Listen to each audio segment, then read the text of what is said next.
Hello everyone and welcome to the third campaign of 5 Parsecs from Home. And you have in front of you the new crew, the mercenary team known as the Redcaps. So the crew mission this time, if we're going to start with that, because here we are, is we are doing the get 20 victories. Not just survive 20 turns, we have to win 20 fights. This should be pretty easy because, I mean, it's a pretty good team this time. We've had 2 elite ranks now, so there's a little bit of experience being handed around. We've got some more story points.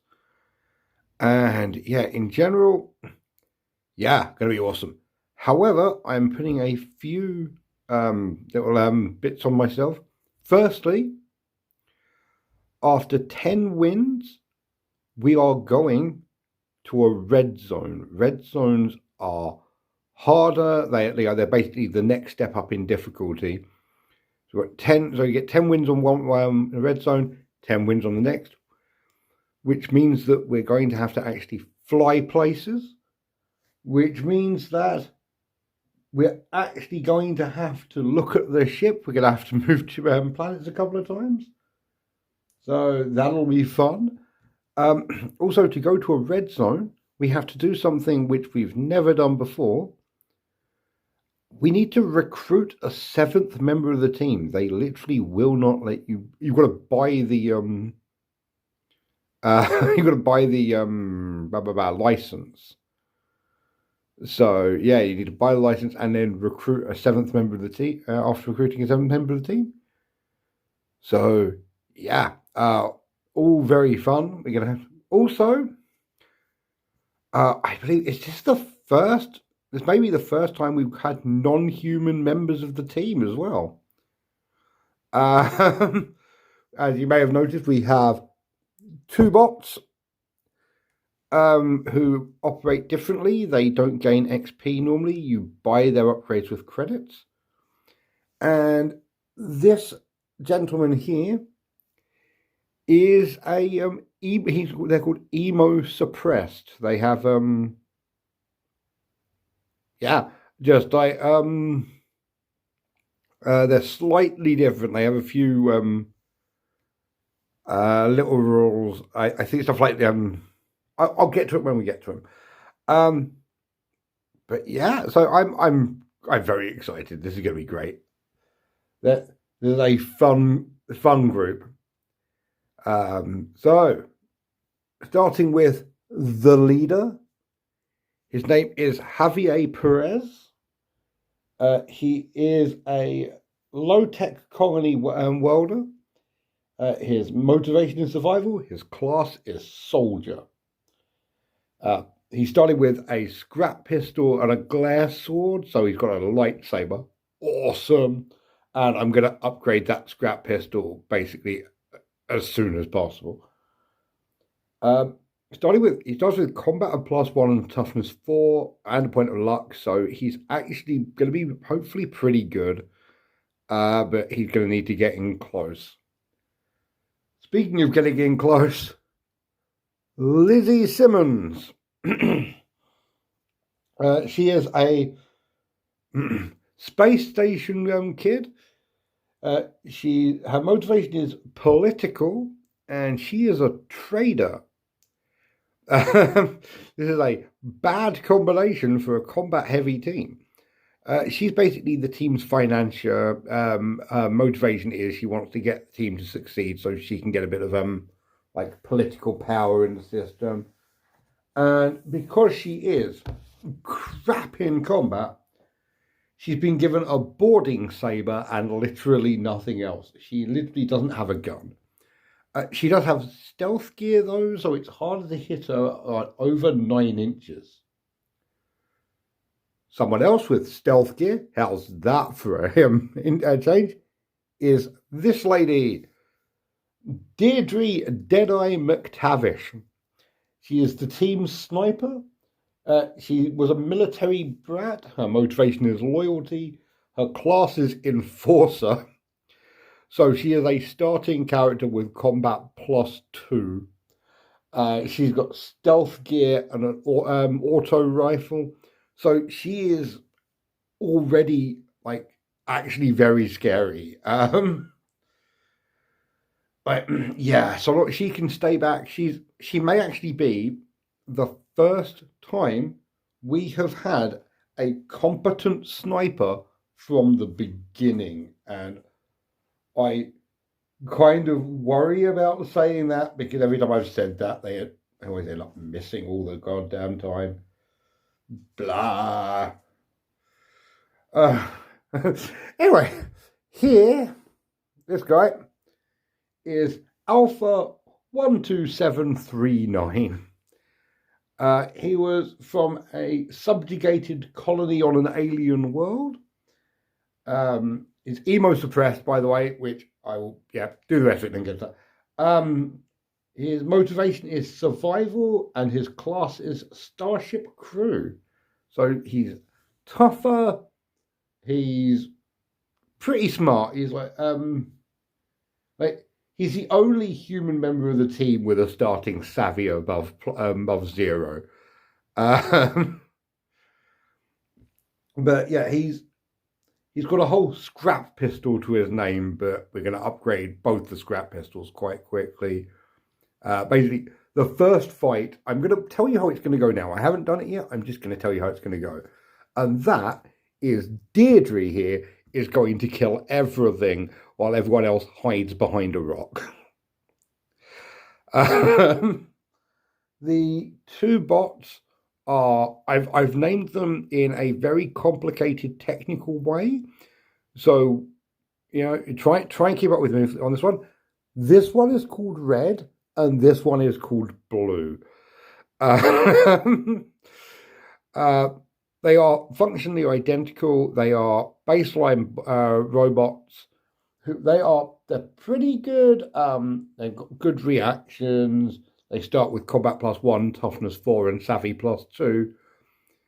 But they have no motivation, class, or background. And you need to buy their upgrades. So yeah, they are. If we can start getting some cash, they'll be pretty good. I've given them handguns to start with, because with combat value +1, that actually means they're not awful. They're just there. Oh, they start with armor as well, which is quite a lot of fun. Anyway, I completely forgot about the emo suppressed. I'm just going to add that one in. Don't mind me. Emo suppressed. They cannot leave the crew for any reason, which it hasn't come up so far, but there are results on the crew roles that mean people can leave. Emo suppressed cannot. But they can never receive any luck. So basically, I'm going to see if I can rack him up with a sniper rifle or something. I've gone for a model with binoculars, almost entirely for this reason. Just like the idea, I like the idea that he's going to be another ranged character. But yeah, if he gets hit, he's going to go down. There's nothing we can do to stop him. Actually going to detail the ship this time because, again, I'm going to be chasing quests and I'm going to be moving planets. You've got to move planets for the red zone, so it's going to happen at least one time this campaign. But I'm interested to see where it goes. Go to other places. Won't that be fun? The ship is called the Touchdown. It was built from a bunch of salvaged wrecks. It's got 30 hull points, which may come up. Basically, the ship can get damaged in travel events, or if raiders decide to rivals decide to mess it up. We hope that doesn't happen. On the other hand, we've also got a 21 credit debt, which I would like. Okay, so I would like to have 21 credits debt removed, the ship's debt removed, before hiring someone new, because when you start getting more people, your upkeep starts getting more expensive. And then after that, I want to start working on the robots because robots can be made incredibly powerful. But yeah, objective one: pay off the 21 credit in debt. Um, the ship comes with loaded dice, which will help with this. Basically, as a special crew action in the pre-game thing, you can send someone out with the dice to gamble. You roll a d6 on a 1 to 4, you get that many credits. On a 6, the dice are taken away from you, and that crew member is injured because someone found out you're cheating. But could be a good way of getting some early game cash, which we're going to need. They also have a nano dock, so if I think there's going to be a big injury roll, I can use the nano dock to ignore it, but it's a one-use item. The crew is also starting with 19 credits, so they're 2 shy away from paying off the ship's debt already, and it's almost entirely thanks to this lady. They've also got 6 story points. Yeah. I was thinking, what else? Oh, we're starting on Hope's Fall again. We're going back to there. It's going to be 5 years after the Rabujo incident, so 10 years after the Block Guard have been on it. It's changed slightly. It's now a Unity safe system, which means Hope's Fall cannot be invaded. We don't have to worry about stuff like, say, abductors turning up on the penultimate episode and screwing everything up. Great. We're starting with 3 patrons.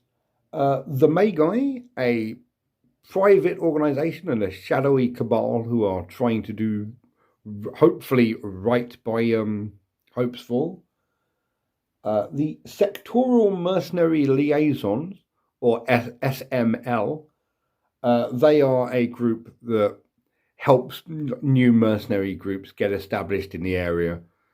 And the WorldNet Industries, who are a corporation and they are the expansion of Hunter Merkel from the Block Guard campaign, who has gone from being one guy who was financing communications to an entire corporation that is doing a whole bunch of interstellar talk.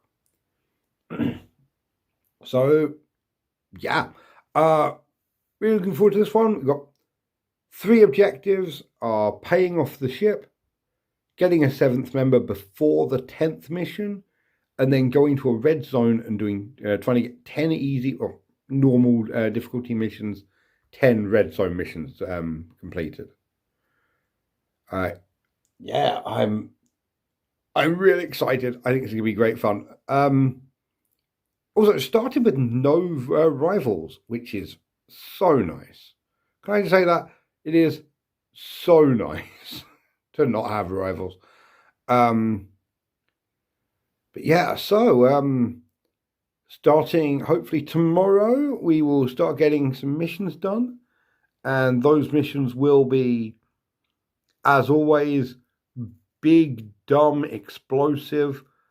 Hopefully, I'm looking forward to a bit of planet hopping as well. I want to really get into the nitty gritty of the travel rules. Just yeah, I'm excited, and I hope you all are too. If you want to make sure you get more, subscribe and ring that bell. There, I think. I mean, my finger's big enough on the screen. I probably won't. But, yeah, let's get this started. See you tomorrow. Bye.